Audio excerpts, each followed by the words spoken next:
Bismillahirrahmanirrahim. Assalamualaikum warahmatullahi wabarakatuh. Pada pertemuan kali ini kita akan membahas bagaimana cara mengolah data penelitian dengan menggunakan aplikasi SPSS. Baik, pada pengolahan data kali ini kita akan menggunakan data primer, yaitu data yang kita dapatkan dari hasil kuesioner. Ada beberapa tahapan yang akan kita lakukan dalam mengolah data, yaitu kita akan melakukan uji validitas, kemudian uji reliabilitas, kemudian uji asumsi klasik, dan yang terakhir adalah uji regresi linear. Sebelum itu kita harus menyiapkan bahan-bahannya terlebih dahulu, yaitu Excel dan juga aplikasi SPSS ya tentunya. Baik, kita langsung. Tahapan yang pertama adalah uji validitas, di mana uji validitas ini berguna untuk mengetahui kevalidan atau kesesuaian kuesioner yang digunakan oleh peneliti dalam mengukur dan memperoleh data penelitian dari para responden. Ada dua cara yang dapat kita gunakan untuk mengetahui apakah suatu item itu valid atau tidak. Cara yang pertama yaitu dengan membandingkan antara R hitung dan R tabelnya. Kemudian cara yang kedua adalah dengan melihat nilai signifikansinya. Oke, langsung saja.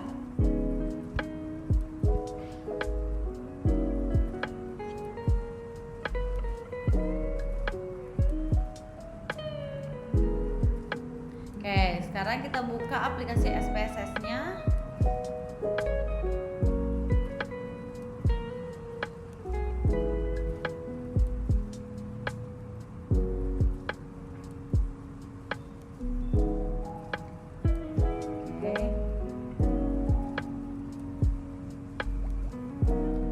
Kemudian di sini saya sudah menyiapkan tabulasi data ya. Di sini ada, saya gunakan 3 variabel ya.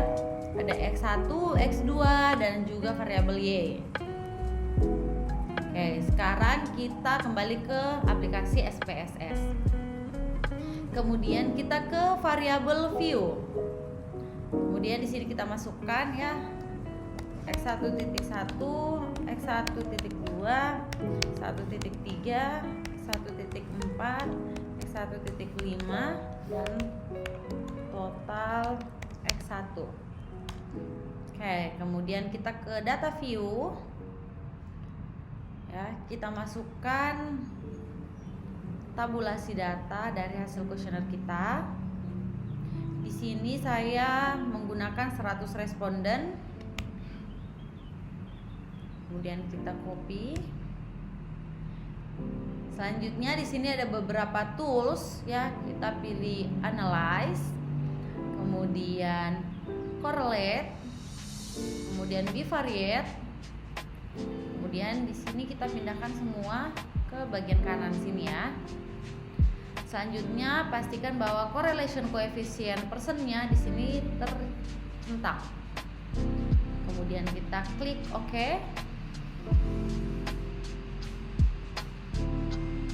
Nah, kemudian akan muncul hasil seperti ini.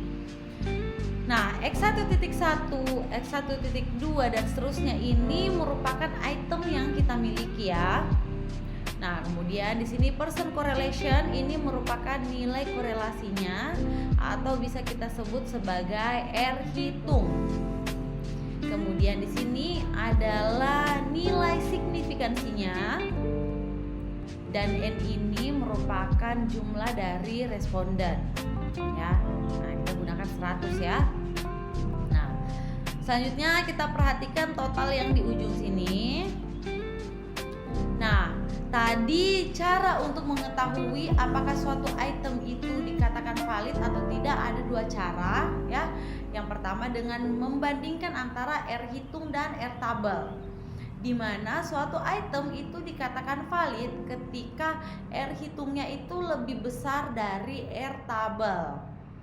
Oke, selanjutnya kita perlu untuk mencari berapa nilai R tabel untuk responden yang sebanyak 100 ya. Nah, karena kita gunakan di sini 100 responden, sehingga perlu kita mencari berapa nilai R tabelnya ya. Kita tinggal melihat dari R tabel untuk 100 responden. Nah, kalau untuk 100 responden itu nilai R tabelnya adalah 0,195. Nah, kemudian kita membandingkan antara nilai R hitung dan nilai R tabel.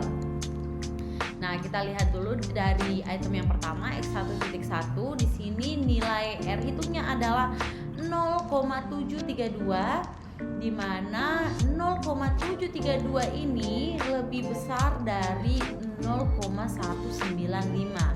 Artinya untuk item yang pertama ini bisa kita katakan valid.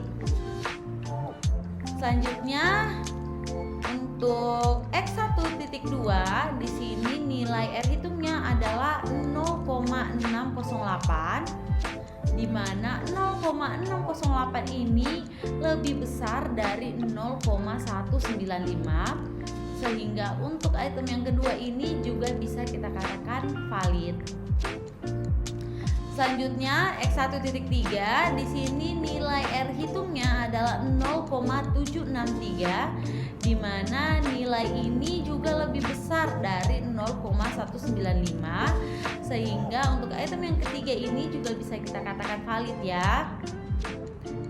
Oke, selanjutnya X1.4, di sini nilainya 0,763, di mana ini juga lebih besar dari 0,195, sehingga ini juga bisa kita katakan valid. Nah, yang terakhir adalah 0,698, di mana 0,698 ini juga lebih besar dari 0,195. Ya, artinya ini juga valid. Nah, dari membandingkan antara R hitung dan R tabelnya ya, untuk item X1 ini ya, bisa kita katakan bahwa semua hasilnya adalah valid. Nah, oke, itu tadi cara yang pertama. Cara yang kedua adalah dengan melihat dari nilai signifikansinya, di mana suatu item itu dikatakan valid ketika nilai signifikansinya itu lebih kecil dari 0,05. Nah, kita lihat ya, untuk item yang pertama di sini nilai signifikansinya adalah 0,000, di mana ini lebih kecil dari 0,05. Artinya ini bisa kita katakan valid. Selanjutnya di sini juga 0,000, ini juga lebih kecil dari 0,05. Ini juga bisa kita katakan valid. Selanjutnya untuk X1.3 juga sama ya, 0. Nah, ini juga lebih kecil dari 0,05, sehingga ini juga bisa kita katakan valid. Kemudian item berikutnya juga nilainya sama, 0,000. Ya, ini artinya juga lebih kecil dari 0,05, sehingga ini juga bisa kita katakan valid. Dan untuk item yang terakhir juga sama, 0,000, di mana ini lebih kecil dari 0,05, sehingga bisa kita simpulkan bahwa seluruh item untuk variabel X1 ini hasilnya adalah valid.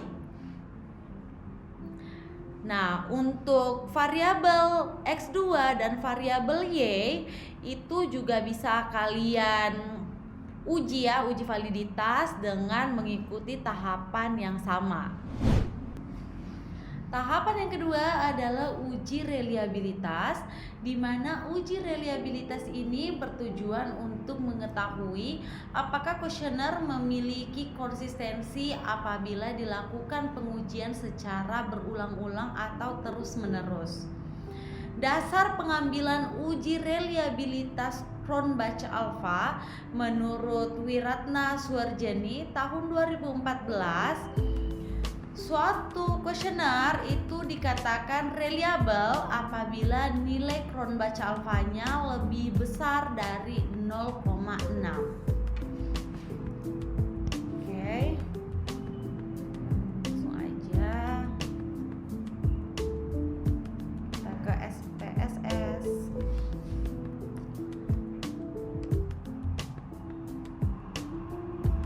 ini tadi ya, ini data yang tadi ya untuk variabel X1-nya.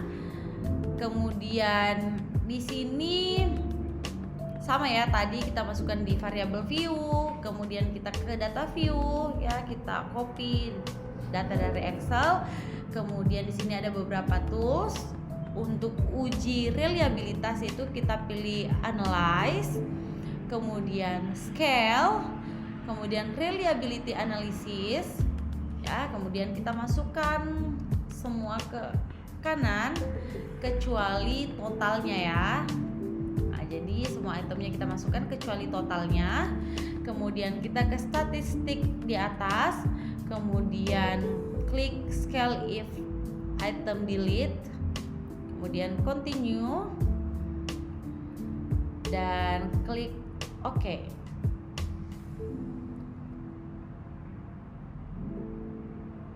Nah, kemudian di sini muncul nilai reliability-nya ya. Nah, di sini kita bisa melihat ya bahwa nilai Cronbach alfanya di sini adalah 0,752, di mana 0,752 ini lebih besar dari 0,6, sehingga kuesioner kita ini bisa kita katakan reliable. Nah, untuk selanjutnya untuk variabel X2 dan variabel Y itu juga kalian bisa melakukan uji reliabilitas dengan melakukan tahapan yang sama seperti sekarang. Tahapan yang ketiga adalah uji asumsi klasik, di mana uji asumsi klasik ini bertujuan untuk memberikan kepastian bahwa persamaan regresi yang didapatkan ini memiliki ketepatan dalam estimasi, tidak bias dan juga konsisten.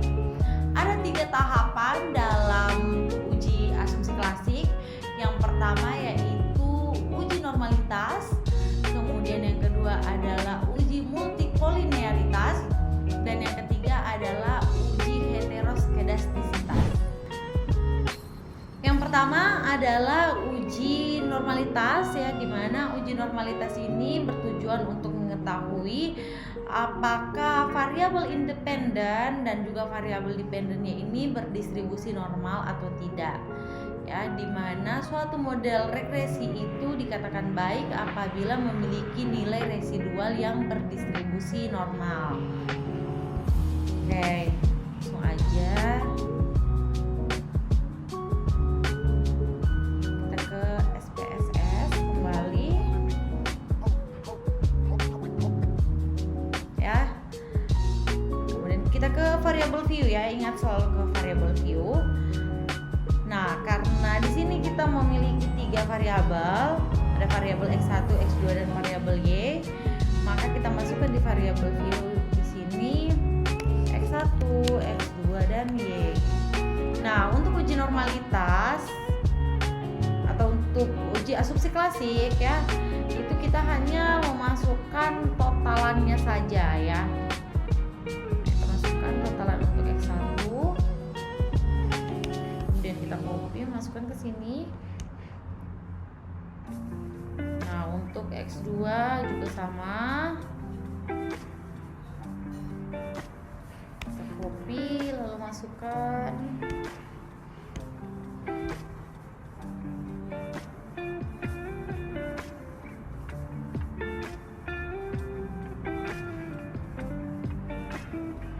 Oh, yang tadi terganti ya.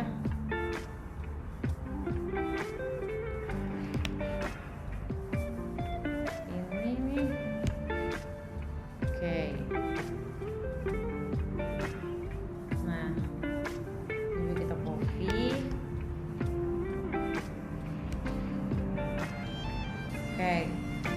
Selanjutnya kita pilih tools analyze, kemudian regression ya, kemudian kita klik linear.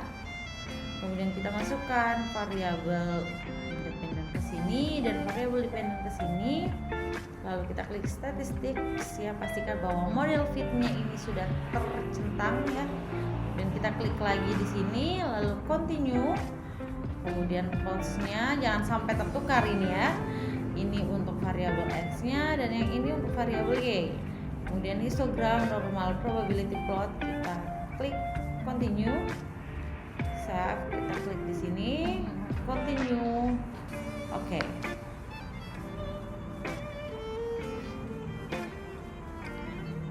Nah, kemudian akan muncul hasil seperti ini ya.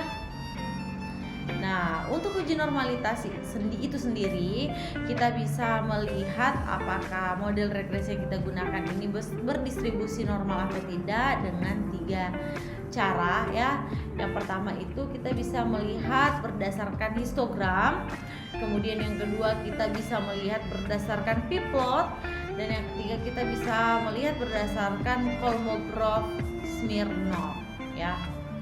Nah, oke, kita gunakan cara yang pertama dulu ya. Kita melihat dari atau berdasarkan histogramnya.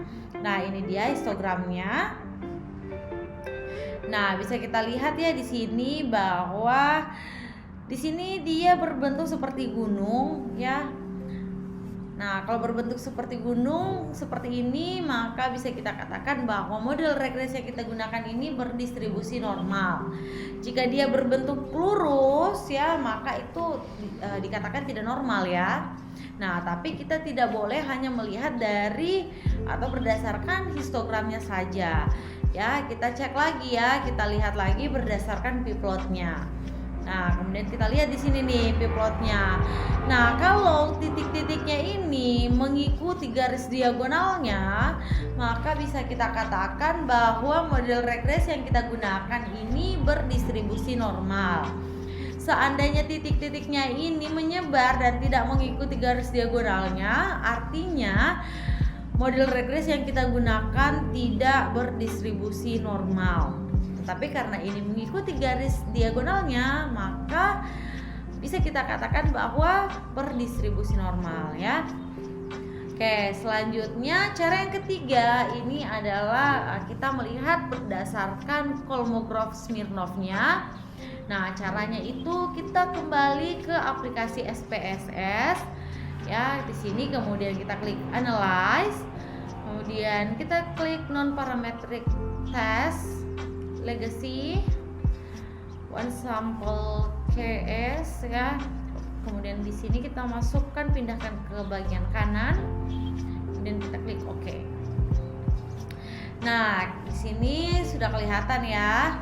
Nah, suatu model regresi itu dikatakan berdistribusi normal ya berdasarkan Kolmogorov-Smirnov testnya itu jika nilai signifikansinya itu lebih besar dari 0,05. Nah, kita lihat nih dari sini nilai signifikansinya itu 0,141. Artinya bisa kita katakan bahwa berdasarkan one sample Kolmogorov-Smirnov testnya ini bisa kita katakan berdistribusi normal karena nilai signifikansinya itu lebih besar dari 0,05. Selanjutnya adalah uji multikolinearitas ya, di mana uji multikolinearitas ini bertujuan untuk mendeteksi ada atau tidaknya multikolinearitas pada model regresi yang kita gunakan. Nah, untuk melihat uji multikolinearitas kita bisa lihat dari koefisiennya di sini ya. Nah, ada 2 cara yang bisa kita gunakan. Yang pertama yaitu kita melihat dari nilai VIF-nya ya. Nah, dari sini VIF atau variance inflation factor-nya ini harus lebih kecil dari 10. Maka bisa kita katakan tidak terjadi multikolinearitas. Nah, kemudian yang kedua yaitu kita lihat dari collinearity toleransinya ini dia harus lebih besar dari 0,1. Nah, kita lihat dulu dari VIF-nya ini dia lebih kecil dari 10 enggak? Nah, ternyata di sini 1,029, artinya ini lebih kecil dari 10. ya. Nah, kita lihat lagi nih dari nilai collinearity tolerance-nya, ini dia lebih besar dari 0,1 enggak? Nah, ternyata dia lebih besar dari 0,1 ya, karena di sini 0,972. Artinya ya bisa kita katakan bahwa model regresi yang kita gunakan ini tidak terjadi multikolinearitas ya. Nah, sehingga untuk interpretasinya bisa kita tuliskan seperti ini. Nah, berdasarkan tabel tersebut ya diketahui bahwa nilai VIF untuk variabel X1 dan variabel X2 adalah 1,029, di mana ini lebih kecil dari 10, dan nilai collinearity tolerance-nya ini sebesar 0,972, di mana ini lebih besar dari 0,1 ya. Maka dapat dikatakan bahwa pada model regresi yang kita gunakan, yang digunakan ini tidak terjadi multikolinearitas. Nah, selanjutnya adalah uji heteroskedastisitas, di mana uji heteroskedastisitas ini bertujuan untuk mengetahui ada tidaknya heteroskedastisitas pada model regresi yang kita gunakan.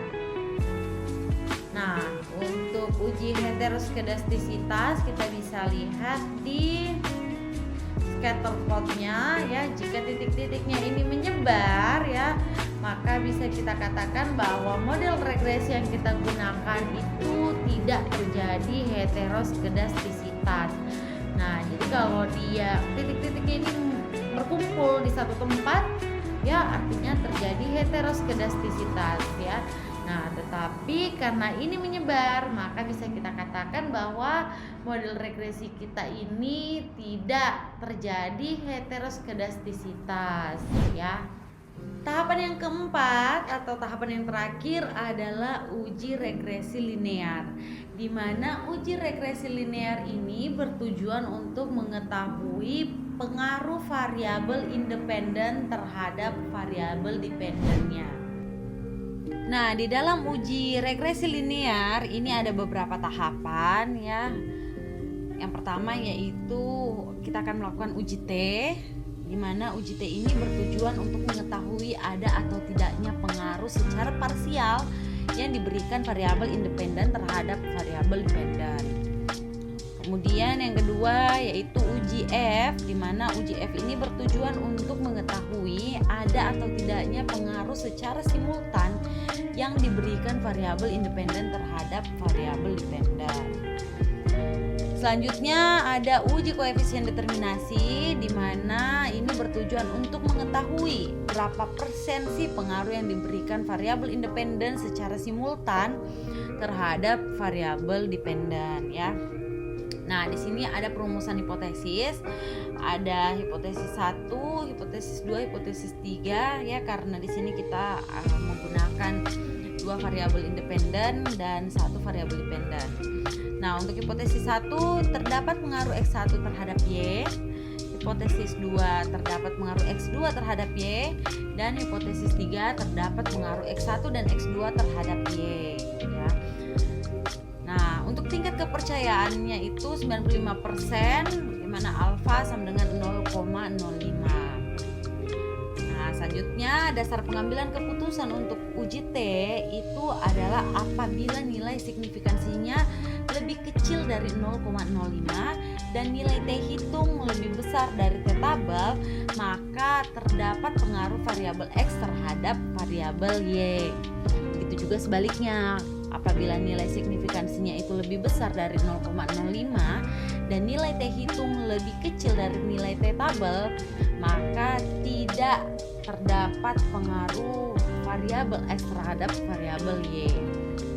Nah, untuk uji F itu dasar pengambilan keputusannya sama ya, apabila nilai signifikansinya itu lebih kecil dari 0,05 dan nilai F hitungnya lebih besar dari F tabel, maka dapat kita simpulkan bahwa terdapat pengaruh variabel X terhadap variabel Y. Nah, begitu juga sebaliknya. Nah, kita langsung aja. Nah, di sini kita ke variabel view. Nah, ini tabulasi datanya ya untuk X1, X2 dan variabel Y. Nah, kita kembali ke aplikasi SPSS, kita masukkan aja di sini X1, X2 dan variabel Y. Nah, kemudian kita ke data view. Ya, kita copy untuk totalannya saja ya. Copy, kemudian kita masukkan ke sini. X2-nya juga.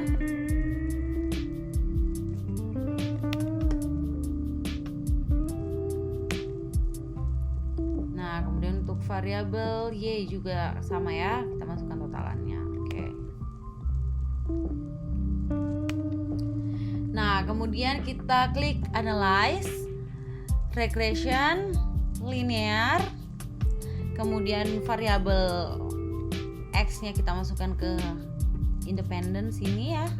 Variabel Y-nya kita masukkan ke dependent. Kemudian kita klik OK. Nah, kemudian akan muncul data seperti ini. Ya.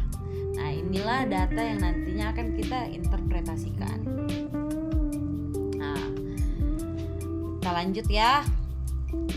Nah, ini dia interpretasinya. Di sini kalau untuk uji T, kita lihat di tabel yang ini ya, koefisien. Nah, sehingga untuk interpretasinya kita lihat di sini nih. Apabila nilai signifikansinya itu lebih kecil dari 0,05 dan nilai T hitungnya itu lebih besar dari nilai T tabel, maka dapat disimpulkan bahwa terdapat pengaruh ya antara variabel X terhadap variabel Y. Nah, kita lihat untuk X1-nya nilai signifikansinya ini adalah 0,411, di mana 0,411 ini lebih besar ya dari 0,05. Nah, di sini salah nih. Lebih besar dari 0,05 dan nilai T hitungnya itu minus 0,825, di mana ini lebih kecil dari nilai T tabelnya. Nah, kita ke T tabel dulu ya. Nah, untuk T tabel rumusnya itu adalah alfa dibagi 2 N kurang K kurang 1. N ini adalah jumlah dari responden ya. Kemudian K ini adalah jumlah variabel independennya. Nah, jumlah variabel independennya itu adalah 2 ya. Nah, sehingga kita dapatkan 0,02597. Nah, kemudian kita cari deh di T tabelnya. Nah, ini dia untuk T tabel. Kita cari yang 0,025 dan 97. Nih. Nah, kita dapatkan 0,198472 ya. Nah, kita dapatkan segini. Kita dapatkan tadi 1,98472 ya, tetapi biasanya kita hanya mengambil 3 angka di belakang koma. Nah, di sini saya udah masukkan ya 1,984. Nah, kita kembali lagi. Nah, nilai T hitungnya ini lebih kecil dari nilai T tabel ya. Nah, sehingga dapat disimpulkan bahwa hipotesis 1 itu ditolak, yang berarti tidak terdapat pengaruh antara variabel X terhadap variabel Y. Nah, kemudian kita ke variabel X2-nya. Nah, nilai signifikansinya nih 0,000 dan nilai tabel T hitungnya ini adalah 4,927. Nah, sehingga bisa kita katakan bahwa diketahui nilai signifikansinya ini adalah 0,000, di mana ini lebih kecil dari 0,05, dan nilai T hitung ini 4,927, di mana ini lebih besar dari nilai T tabel. Ya, T tabelnya ini 1,984, sehingga dapat disimpulkan bahwa hipotesis 2 diterima, yang berarti terdapat pengaruh antara variabel X2 terhadap variabel Y, ya. Oke, jadi ini dia interpretasi untuk uji T. Selanjutnya adalah uji F. Nah, uji F ini kalian lihat dari tabel ANOVA ini. Nah, untuk uji F ini bisa kita tuliskan seperti ini ya, pengaruh X1 dan X2 terhadap Y.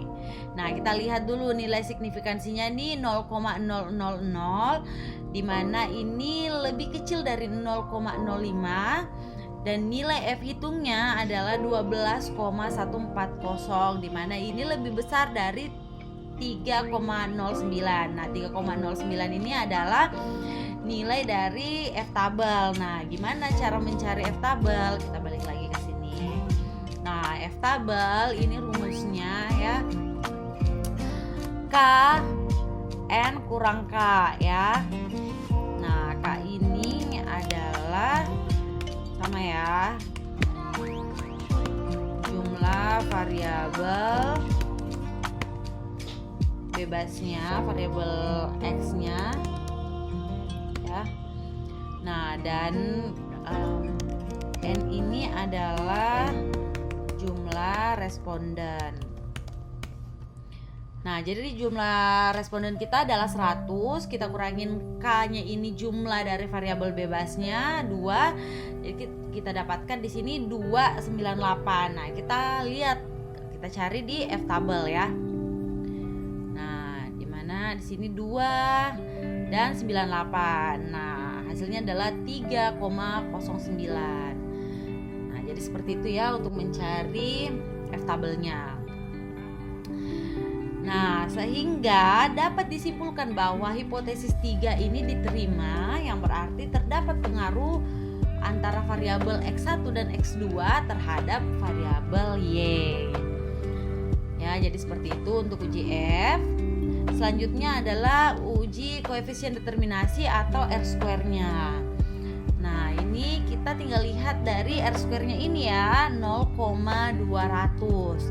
Nah, sehingga kita bisa tuliskan, diketahui nilai R-square-nya adalah 0,200 atau 20%, yang menunjukkan bahwa terdapat pengaruh secara simultan antara variabel X1 dan X2 terhadap variabel Y sebesar 20%, dan sisanya itu adalah 80% itu dipengaruhi oleh variabel lain ya.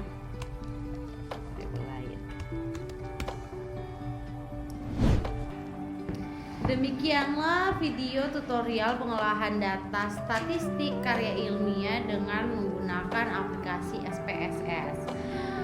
Sekian dan terima kasih. Wassalamualaikum warahmatullahi wabarakatuh.